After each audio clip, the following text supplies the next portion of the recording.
All right, this week, 48 Hours investigating the murder of a 22-year-old woman in South Carolina back in 2016 and the years-long hunt for the prime suspect. Correspondent Peter Van Sant looks into that search and shows us the surprising twists and turns in this case. On October 26, 2016, the body of 22-year-old Gayle Blauvelt was found at an abandoned farmhouse in Simpsonville, South Carolina. There was a rectangular concrete box. We found Katie's body inside of that box. Investigators Keith Moorcraft and Cheryl Schofield were dispatched to the scene. How had she died? She'd been stabbed in the neck.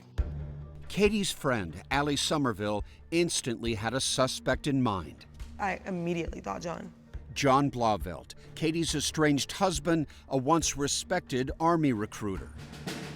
A very honorable, outstanding man is what he appeared to be. But Blauvelt and Katie had a short, disastrous marriage. Katie moved out and filed a report of domestic violence. John's career was on the line. He was very vocal on the fact that he wanted Katie dead. He was brought in for questioning. I'm just going to ask you point blank. Did you kill Katie? No.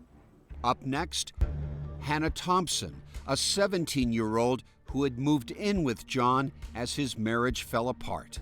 Tell us exactly what happened to Katie. I really don't know.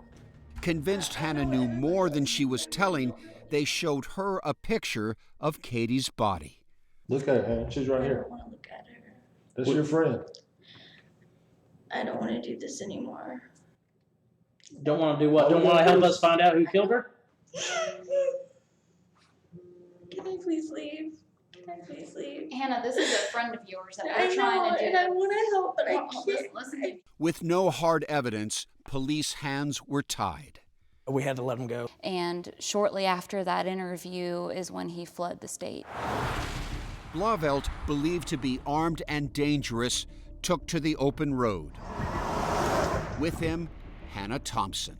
How concerned were you about Hannah's safety? If he was willing to kill his own wife, there's no telling what kind of danger Hannah Thompson would have been in by fleeing with him. I was like, oh my God, you're never gonna find him. Peter Van Sant joins us now. Peter, good morning. Wow. Okay, so John and his 17-year-old girlfriend run off to where?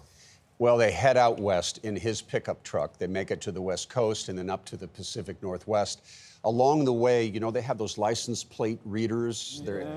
Law enforcement is alerted several times as to the location of his pickup truck, but they're never able to find him. How old was he again? He was 26. He was 26. You said they never found Hannah and John? No, Hannah does surface in about a month into their flight.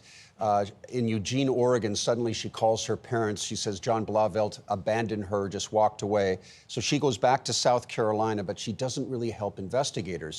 She acts as if she doesn't know much. Almost 6 years pass. Then she reveals that she's been in contact with John Blauvelt. The information that she has eventually leads to authorities to a house in Medford, Oregon. U.S. Marshals surveil it. They see a man out front, and he has a pirate tattoo on his arm, and they knew that Blauvelt had this tattoo. He's arrested and sent back to South Carolina for trial.